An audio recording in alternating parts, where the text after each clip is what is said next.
Hi Fit Fam, my name is Karla Adams. This channel is all on clean eating, mastering clean eating, regular exercise, and just making a total shift over. So the current statistics is 10% of the population actually master a lifelong habit of exercise. And out of that 10%, 75% never reach the goal they really want. So if you're a person into natural bodybuilding, you like muscles, or you just like fitting good in your jeans, you want to step on a stage, this channel is for you. I have 26 years experience in exercise science and sports nutrition, and I've helped thousands of demographics not only create the body that makes them feel amazing, but learn how to live in it. And what I'm going to do on this channel is share my own personal story and just a bunch of things that were really successful over the past 26 years in just my life and in my clients' lives. Today's video is on getting hotter as we get older in easy mode. So change is always about the mind, okay? But first, let me just show you some of my amazing clients. This is Glenn, he's a financial planner, so he gets to live in that body, and he's just a professional. Barbara, she's a runner, so she has cellulite all down the front of her thighs. When she came in, and lots of runners do, now she gets to live in this beautiful fit body from figuring out her own personal formula from her life. And I'm going to talk a lot about my personal formula today and different tips that have helped tons of different clients reach those types of goals. So I ran a 3,600 square foot studio for over 26 years with over 160 members and a staff of 5. And I have 26 years experience in exercise science, sports nutrition, and self-development. And so self-development is where we actually take the time to develop ourselves. And most people don't realize this, that self-development's a luxury. Anything that has to do with creating space in your brain to change your own self is a luxury nowadays. The world is so fast and so fast paced. If you don't have good programming in there, you're gonna get whacked away with somebody's agenda or some, and what I mean by agenda is just maybe it's selling a product. Do you know how much product sales comes from not living in the body that makes us feel our best? A lot of products do. If you sat down and wrote down a budget on how you would spend money if you lived in the body that made you feel your best compared to how you spent money right now, you'd see a huge difference in the budget. You'd see a bunch of things lower and a bunch of things higher, okay? So easy mode, back to easy mode. So what does that mean? What does easy mode mean? Well, that's an attitude, okay? That's an attitude that we take. And if you don't have easy mode when it comes to nutrition and fitness, and most people don't, it's something that you have to create, okay? And it normally takes about 10 months of good behavior to start getting this process going where you have these new habits really get established into your super unconscious. Okay, years 1 through 5 are the most programmable years of a person's life, and 5 through 15 are the next stages. So all the information we're exposed at those times, good, bad, or neutral, just kind of gets wired in our brain. So if we have something that we really don't like, then we have to just sit there and spend time rewiring that. One of my favorite books was by this PhD, and he went all into the brain on the different elements. Like this one had to do with critical thinking. This part of the brain had to do with, your creative self. This one has to do with reasoning. He even pointed out a little part in the center of the brain that is your pineal gland that has to do with connecting to your higher, more spiritual self. And that's another important part in change. We have 3 parts for ourselves. We have our physical body, we have our mental self, and we have our spiritual self. So those are 3 things to balance out as a person, okay? And how I teach people mastering clean eating in their own life, or mastering themselves, it's really through getting to know yourself, because every single person is different, okay? And personally, I feel like it's impossible to go to another environment and have somebody tell you everything about yourself. I think they can give you a lot of information, you know what I mean? And the more of an expert they are, the better they are at doing it. But really, we've got a lot of this information already intrinsically in us. If we can slow down, we can capture those thoughts. And so that's one of the most important parts about being in easy mode, okay? Something I noticed in working with people over 26 years is there's a lot of trends that are the same. A lot of trends on common struggles that people have, common successes people have, and then neutral behaviors, which really just don't change anything. And that's kind of how I categorize things out. But those aren't necessarily all the categories. That's just a very simple way to categorize things out in a healthy way. So, but if you have something that you consider like to be a negative in your life, and you're like, oh, I just don't like that I do that, or I don't like that I think this way, or I don't like that stuff. Well, there's an actual process to reprogram that. So, and this book that this PhD went under, which was one of my favorite books, he talked about how on each groove of your brain is actually created from a different repetitious thought and a different action. So thought, action, thought, action, thought, action. And he talked about how these grooves that go really deep in the brain are created from this repetitious thought. And if you think about it, if most of them were created in years 1 through 5, then 5 through 15, we get a lot of grooves in there, right? And, some of them are just random, you know what I mean? I mean, there's a lot of things that, people talk about traumas all the time or different experiences. Your mother dropping you as a baby on accident can traumatize you, and that can put an emotion in there and also a program that also goes into your brain that's attached to fear. There's a lot of different ways that like our brain works, and things kind of develop and get programmed in there, and we don't work the same as computers. That's another thing that helps with easy mode when it comes to living the change.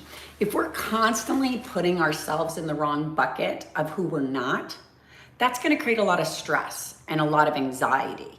Okay. And one of the biggest things I see out in society, and when I'm here talking to people and I'm going through a lot of these conversations and I'm helping people with change, it's actually differentiating between being a computer and a human.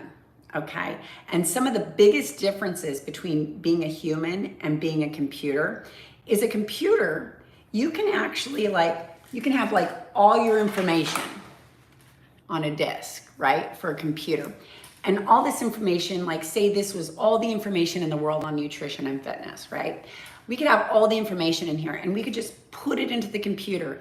And that instantaneous second that the computer is exposed to that information, it has full access to it and it embodies it and it can use it and it can pull on it within seconds. That's one of the most amazing things about some of the technology nowadays, right? Is how quick and how accessible everything is all at once, right?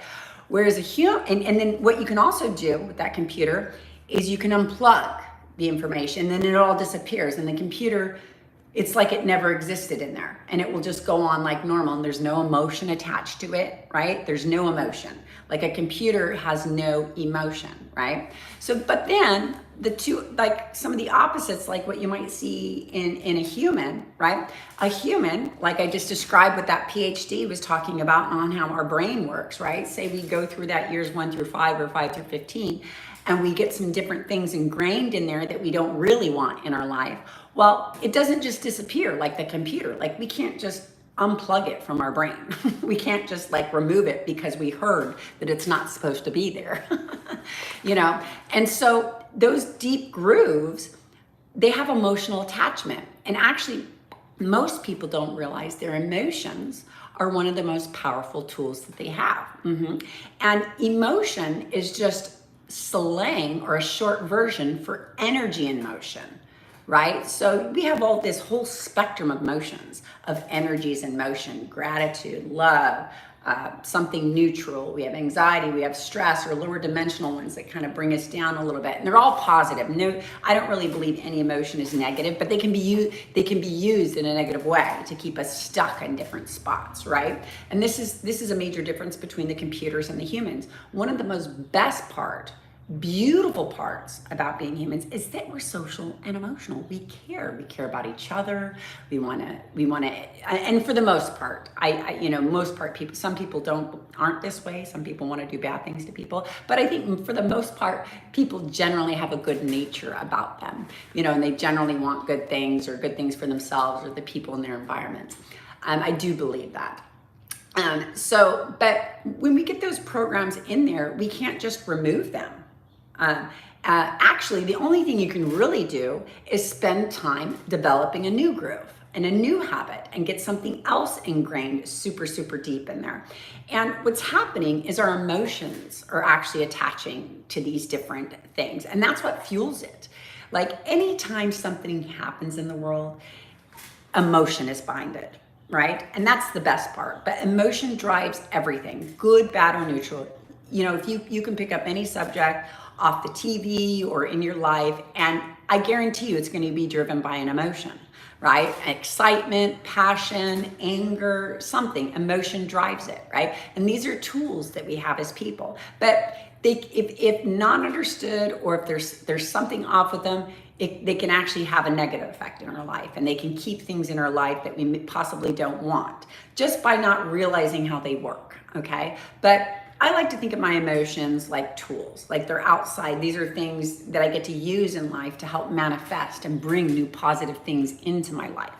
And that really understanding your emotions, understanding how human we are and the benefits of that being human allows easy mode, okay? Because if we're trying to be something we're not, if we're trying to be that computer, that's stressful. Like if I just had to have the expectation of like, oh, I heard everything today, now I have to embody it and be it. Well, that's a lot of stress. But we can actually pick up tons of subjects in society where people do this all the time. And they're mixing the concept of being a computer with being a human. You know, I mean, I'm sure there's some sort of a mixture of computer and human that makes sense. I'm not sure if we're there yet. I think things are probably still in some beginning stages, and there might be some concerns and some exciting things going on. But the more we can really put things in their proper power and proper place, just like when you run a company, right? You don't want to put an employee that's good at this doing something else. You want to put that employee doing what they're good for, right?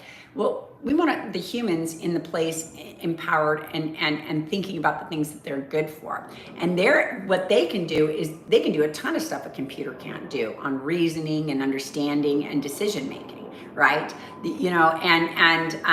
But we don't work as a computer. So there's certain things in computer land we have to let go if we want to actually live in easy mode. So, and if you thought about another subject in your life, okay, for understanding easy mode, like say if you've mastered something else, and I think words are very, very important. Like when somebody living in your body, that like living in a body that makes you feel your best, is not about control and discipline. Those can be temporary habits that benefit you, but in reality, the people that live in the body that makes them feel the best, they've mastered themselves within their own current environment. Okay, they didn't master some list of some person on some other part of the world or some other piece of information. They've actually mastered themselves on life's terms, how life works, okay? And part of doing that is getting very, very real on who you are, what your character defects are, what your character strengths are, and what type of a path you need to go down for this mastery.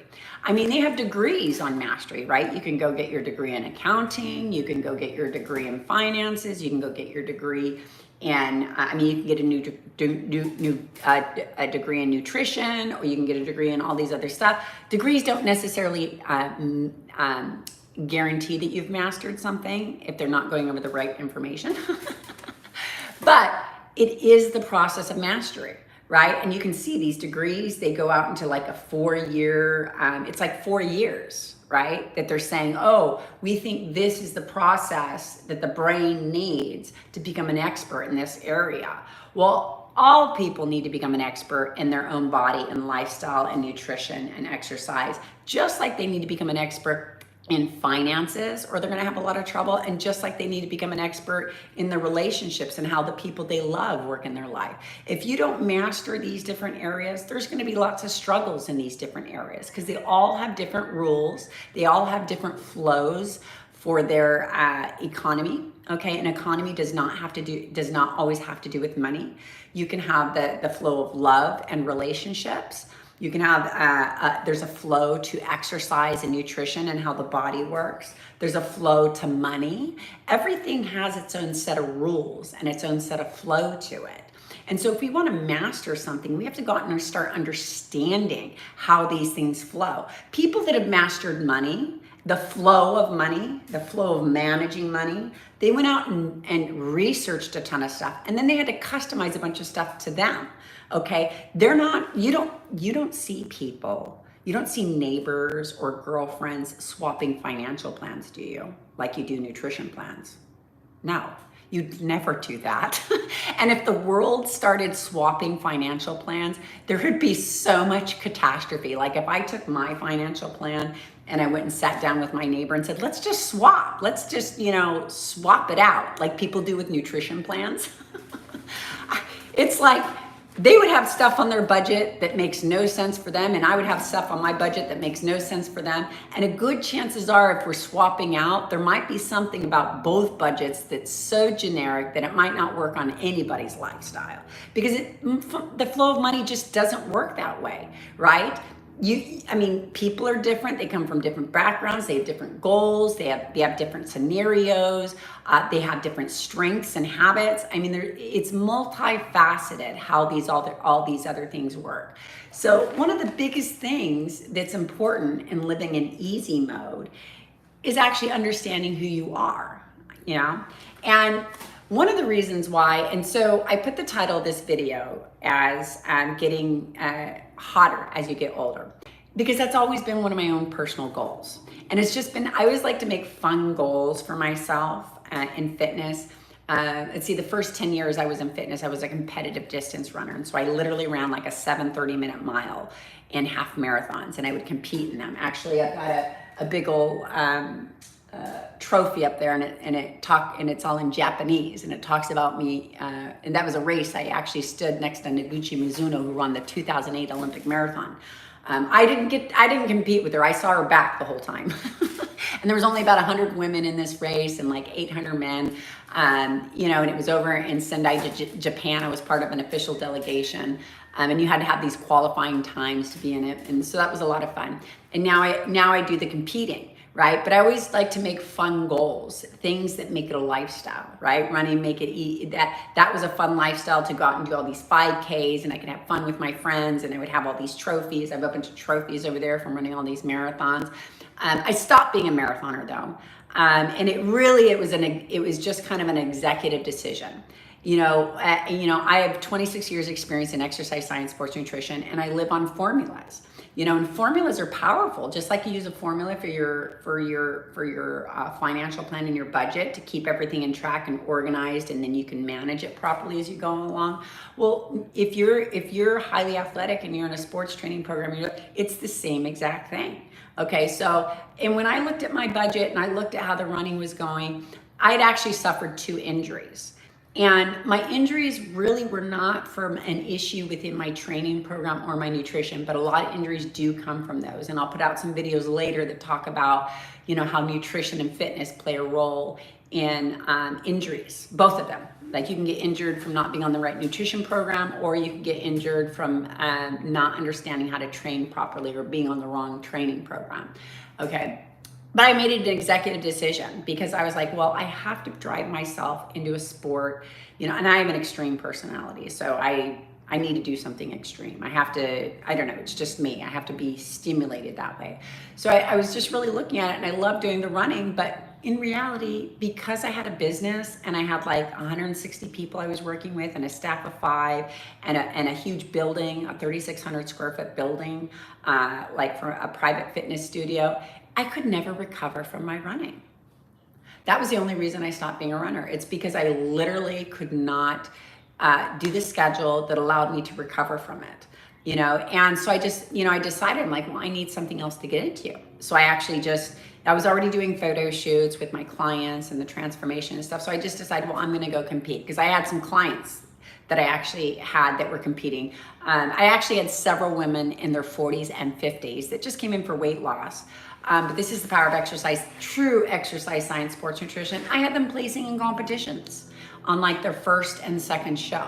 right? And that's just for, and they were healthier. I mean, I showed you the photo of Barbara, and I have several marathoners in my testimonial thing where you can see people that are actually obese running 40, 50 miles per week. Okay, that's an equation that's off, right? And so there's a lot of statistical trends why these things are happening, and I'll have some marathoning videos that I put out. But in reality, we want to have a goal. We want to have something that stimulates us. So that's why I chose getting hotter as I get older. It's a very simple one, but it's motivating for me. I'm like, okay, well, I'm always going to just keep working on getting hotter as I get older, right? No matter how good it gets, the cool thing is it can always get better. So, okay. So 20 years, okay, lifestyle change. So we're talking about the lifestyle change. And here's one of my biggest secrets too on staying fit and staying energized in these highly positive attitudes. One of my biggest secrets is the pay it forward method, right? I get to work with a large group of people and benefiting their life and enhancing their life and educating and paying forward all the information I've learned on clean eating and regular exercise. And when you're in a position, when you're in this student teacher position, it's a super powerful position, okay? And you don't have to be a professional out there helping people, on these things, or a YouTuber, an influencer, or anything like that. You could just do that with your family. And a lot of times that's exactly what happens. Every single time I've had a total transformation with a client, they become a mini celebrity within their own environment. And in my opinion, it's because of the desire and the need that people have for balance in this area. There's a huge need, and there's a lot of people just struggling with their health and their fitness and knowing how to fit this stuff in and mastering it. And there's so much information out there that it makes it super, super confusing. And there's a lot of programs out there that you can notice some instant result to it, like or take a pill and notice an instant result to it. And a lot of times that gives a huge distraction because people didn't work on a lifestyle. Whether you do these as small events or not, or whatever effect they give, after the fact, you still have to manage you. You still have to understand you. You still have to go through the process of a lifestyle change, So using these things as a lifestyle change doesn't work because it's not. It's a temporary event, or it's whatever it is. So the two major sections on living in easy mode to pay attention to is your mental self and your physical self, okay? These are two things that make it hard to live in easy mode, okay? Some mental things that make it hard to live in easy mode is anything with negative thinking, okay? Anything with negative thinking to where you keep going back to stuff. And now I brought up the doctor that has the book talking all about how the brain works and how it reprograms. If you have negative thoughts in there that keep coming up, we need to reprogram those and get those off, because they're a distraction. While you're thinking about that negative thought, which may or may not even be true, and listening to people for 26 years, like 80 to 90% of the time, whatever negative thought they have, it's not even true. Like, the other day, I'm sitting there, and I had this couple that just started in a new program, and they have been going to this NutriShop for the past 4 months and getting their body fat and getting advice from the nutrition shop. And the guys in the nutrition shop are super sweet. They actually were giving pretty good nutritional information. The negative was the massive body fat machine that was sitting there, the electronic body fat machine that was sitting there. Whether it's the $35 machine that you buy from Amazon or some $10,000 machine that somebody stands to you with a beautiful certificate that they got from some institution, they are not giving accurate data. And it's mathematical and it's scientifical, okay? You cannot put 4 factors into one, okay? We have 4 things in our fat cell: fat, water, toxins, and hormones. Okay, and the body fat machine only says body fat and muscle. So right then, off of there, just using simple math and vocabulary, we can see this is not a body fat machine, okay? It should, if it was accurate, it would say body fat cell machine, and it would be able to say, calculate all 4 factors that are in there. So long story short, and I've seen this repetitiously over time from these electronic body fat machines, they only have one place, and it's not really in showing you what your result is.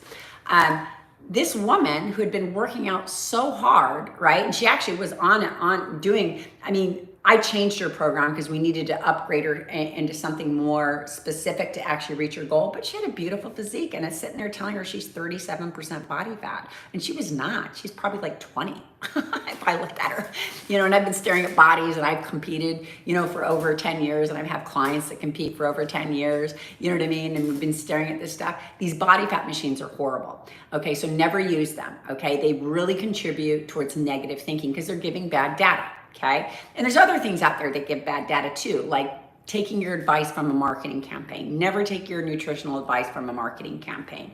They have to trigger your emotion. The whole point of those marketing campaigns is to get your emotion sparked, whatever energy and motion sparked, so you'll purchase. Okay, it's all about purchasing.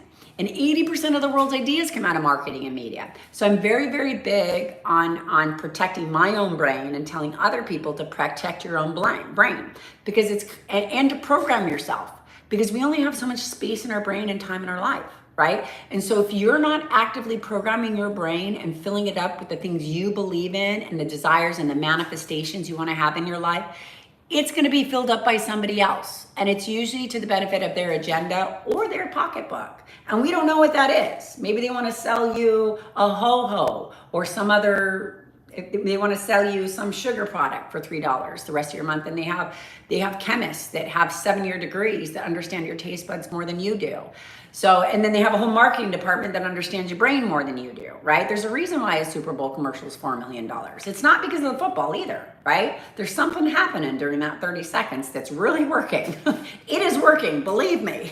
When you look out at society, the number one thing that people are spending money on is anything under the umbrella of weight loss or health. But we're actually failing. We're getting worse with all generations. And we are in the information era where there is just so much, you can find the information if you're looking for it. My opinion, I think it's emotional manipulation, right? And it's emotional manipulation, and I believe that's what marketing is. And it doesn't always have to manipulate for bad, but I believe there is a lot of negative manipulation going on. And I say it's negative only because our health trends have changed. And 80% of the world's ideas on every single subject on the world come from the TV or some sort of form of marketing. And it's these, when you start reading the books by the PhDs that have studied how the brain works, studied all the sections of the brain, they're talking about the repetitious words or repetitious actions is what programs and gets these ideas in our mind, and our emotions attached to it. Okay, so if we have any negative thoughts in there in our mind, we need to just really work on a total detox. And I have some different programs if you need help with that.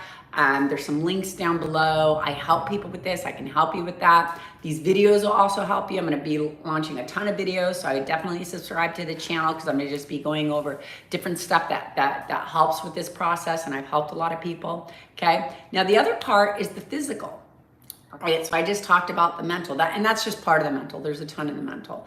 The other part is the physical, right? Negative on the physical. And we really need to realize that our body is chemical, okay? And if there's different chemicals going into our body that don't agree with our body, we're gonna actually have different reactions within our body.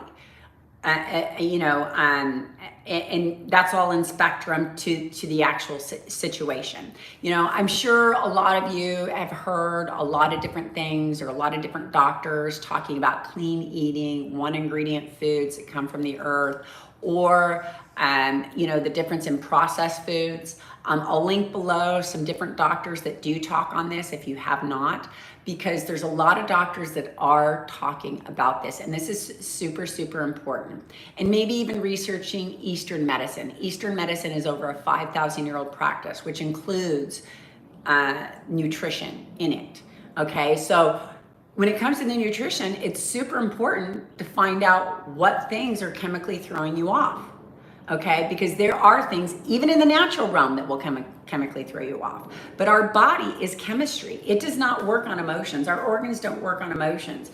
A food or a substance goes in the body and it just reacts to it. And it either reacts positively because the body gets something it needs that it understands, that's part of its own ecosystem, or it gets something that it doesn't understand that creates confusion. Okay, and there's no ease in the body.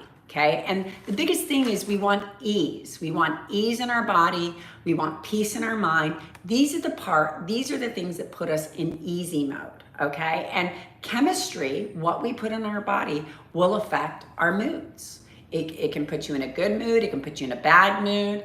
And so if your moods are off, you want to start analyzing both your foods and your mind. And there's other things too, but I think those are the two sections.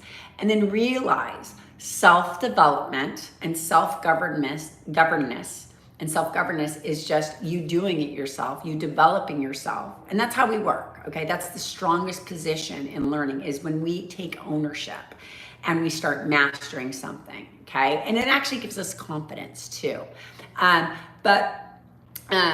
When we're so these physical things, we need to start profiling and understanding what's off in these things, what's throwing me off mentally, or what's throwing me off chemically. And then we need to start putting habits and setting goals and understanding what it means to master our body and our nutrition. Some really good examples that would be bad ideas, like people all know that cocaine or heroin or some alcohol, they're all very, very addictive, right? And sugar is 8 times more addictive than cocaine, right? So the alcohol is going to be 8 times more addictive than cocaine. And so a candy bar would also be 8 times more addictive than cocaine, right? So these are all the stats that the doctors are talking about with the addictive nature of sugar or cocaine. Well, if we grew up on cocaine, and we were trying to develop a lifestyle off of cocaine, and that chemical cocaine was in our body, and it was really, really addictive, and our body was just so used to it, and we really liked it, and we had these highs on it, these very good feelings. And you get good feelings. People don't they don't take cocaine because they're not getting a good feeling. They take it because they're getting a good feeling, right? So we want to be real, honest. Honesty is a huge part of this process. If you're not honest, that actually fumbles everything. So be honest, and be as honest as you can. The more rigorously honest you are, and rigorously honest is a very good word, the more successful you'll be at the mastery process, because you're going to actually have the right subjects in front of you. The less honest you are, and the more you have the blinders up, the more you might just waste your time on a subject that doesn't do anything for you. Okay, so be honest with yourself and work on that. That's a habit too. You really have to. Everything is something you have to keep developing yourself on, and no matter how good it gets, it can always get better. Okay, so, but these chemistries, like these cocaine addicts, like if we grew up on cocaine, and now we're an adult and we're saying, well, I don't want this cocaine habit anymore. I don't want to. Are we going to have little bits of cocaine? And tell ourselves, okay, I can get off cocaine and I'm not going to struggle with cocaine, but I'm going to have a little bits in my lifestyle. No, that's going to make us struggle. It's like playing with fire. If a cocaine addict has little bits of cocaine as part of their recovery, they're going to really struggle. And the likelihood of actually hitting sobriety and having a life without that cocaine is very, very unlikely. Okay. Now, there is a difference between a drug and a food, because a drug obviously makes your brain really super whacked out, right? And food does not necessarily do that, like a sugar, right? Alcohol does. I think that's the harshest substance on the brain. So that one does whack you out. But like if you take a Snickers bar or a donut or something like that, it's probably not going to make you weird and start altering your brain patterns. But it still has the nature of 8 times more addictive than cocaine, right? So, how do we learn the balance in that? And there's a couple different scenarios on that. And I'll do a video later on sugar, but there is a couple different scenarios that end up working, right? And it really depends on the individual. And how you actually know which approach you need to talk is through the process of rigorous honesty. Because people have different behavioral struggles and different behavioral strengths, right? So everything is so custom when it comes to creating a lifestyle plan or a nutrition plan or an exercise plan. And it's your life that's going to make up the terms. It's your goals that are going to make up the terms. It's your struggles that are going to make up the terms. It's your successes that are going to make up the terms, right? And if you need help with any of these things, I do have programs that help them, or just join this channel, because I'm going to be just putting out a ton of information. And just so you know, I started my business. Originally I wanted to be a naturopathic doctor when I first got into the health industry. And the last job I had was at a health food store when I was 16 going on 17. And then I got a job as a trainer right afterwards. But originally it was to be a naturopathic doctor, and it was just to educate people on the power of foods to keep them out of dis-ease, right? So they can live in ease instead of dis-ease. But through that process and just becoming a trainer, I realized how powerful the exercise component is. It's super, super important, and it's super, super powerful. Even if you don't want to step on a stage and compete or look like a sports model, okay? Most of my clients don't look like sports models. About 10% of them do. And those are the people that really want to put the effort into doing that, okay? More than 10% look like a sports model, but only 10% do like competitions and photo shoots. That's a small demographic that likes to go out and do that. Most people are just trying to get a check mark next to their health and feel good and have the readings that the doctor wants, and to fit good in their jeans and go out and enjoy their family and their friends and a lot of other stuff like that. So a lot of this video, it's towards both categories, but the basis I stand for is just creating some basic habits that help us stay on the clean foods, or the foods that our body tells us it loves, and just keep the exercise in there, okay? And I'm going to do some videos on the exercise later too, that reasons why the exercise programs really end up going south. But a lot of these programs, when something fails, it's because it wasn't the right formula. Bottom line, it just was never the right formula. It was never the right approach. There was certain things missing, but there's 3 major categories to categorize things in. The exercise, having the correct exercise that matches you and your goal and does not injure you. Okay, there's a lot of people getting injured from a lot of programs, and so you should watch when I do the exercise videos. Watch that video. The other one is nutrition. We need to understand how to balance the clean eating and the processed foods. We need to understand how to have balance, right? And I don't believe in black labeling any food at all. I don't think that's balance. It's about really finding the balance in there. And what really determines that balance is the goal that you have in your head, right? For the way that your body you want to look, and the goal you have in your head for the health reading that you want, okay?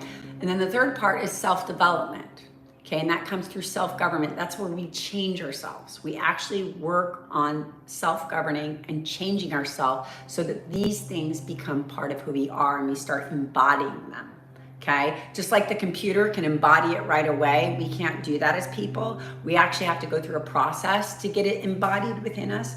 And if you're one of those superstars, and there's a lot of superstars out there that just have a ridiculous amount of information, but they've just never actually hit the nail on the head, that's super, super common, right? I shared the statistics earlier. 10% of the population master a lifelong habit of exercise. Out of that 10%, 75% never reach the goal that's in their mind. 75%, that's super, super high out of just the exercisers, right? And the 25% that are working with a professional, or they have gotten to the level where they have mastered it, and you could probably consider them a professional, but they've just mastered it. You don't even have to be professional to master this stuff. But just like we need to master our relationships, so the people we love stay in our life and we have good relationships with them, we have to master communication. We have to master finances, or we have financial struggles. Well, we have to master food in our body. Okay, that's a mastery. It's a lifelong journey. And so having realistic guidelines that are very practical, that actually match your life, is super, super, super, super important. And these are the things that really like help put us in easy mode. When, you know, the shoulders down test. Okay, I'm very big on telling people, like, if something makes your shoulders go up, that is not a match for your program. It really, really, really is not. If something makes your shoulders relax, it probably is. Probably. Okay, more than likely. You know, we're very intelligent beings. People don't realize how intelligent they are. And my opinion on this, I think that society is getting so fast that we're losing touch with some of these things.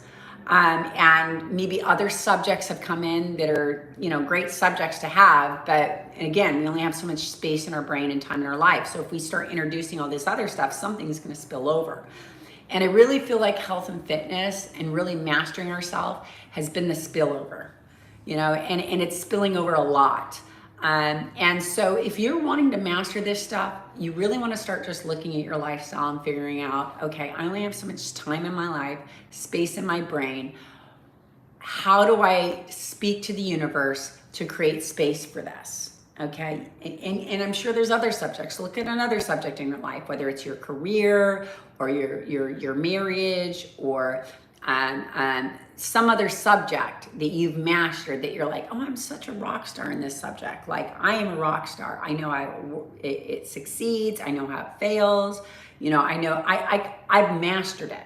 Right? That's a mastery point. When, like, a manager, like, you know, like, say you know, whatever profession you at, right? The first year you did the profession, you probably knew some stuff, but you probably went into the environments like, okay, I'm still learning, I'm getting the flow. I got to get my flow going on how this works. And those superstars, once you get the flow, you take that flow and you superstar it, and you shoot up right to the top. And you master stuff, and you're the managers and the attorneys and these type A personalities that are just out there rock starring all of this information. Well, if you're one of these rock stars, you already have the habits to actually create the fit and the health body. But there's certain things that probably have to change in your lifestyle, in your mindset, to do that and to translate the habits over. And then and then nutrition and fitness is science too. So things have to scientifically make sense. And I'm going to put out some videos just on a lot of the things that have really screwed up a lot of different programs or created injuries or different stuff like that. So I'll put out some videos, so just look out for those.